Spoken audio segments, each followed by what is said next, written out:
It was a cold and silent night when Clara decided to investigate the abandoned mansion at the end of the street. The place was shrouded in dark legends. People said no one came out the same.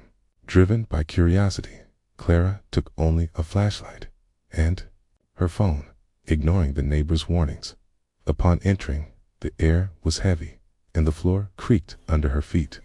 Old portraits adorned the walls with faces that seemed to follow her every move. A feeling of being watched sent chills down her spine. Suddenly, the door behind her slammed shut with force, locking her in.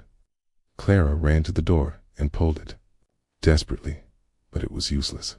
A muffled sound, like footsteps, came from upstairs. Taking a deep breath, she decided to go up. The banister was covered in dust, and every step echoed in the darkness.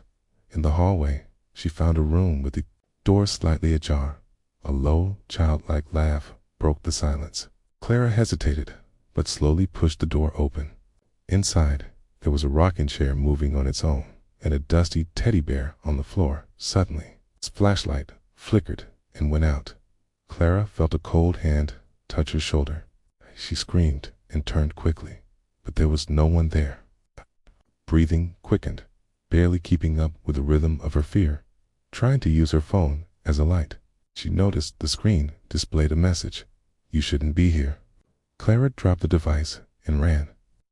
The childlike laughter now followed her. When she finally reached the door, she found it open. But as she crossed it, she felt something invisible holding her back. The cold intensified, and everything went black. Next morning, the mansion seemed emptier than ever.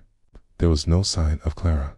Only her phone lay abandoned on the floor, flashing the same message. "Now you are part of the house."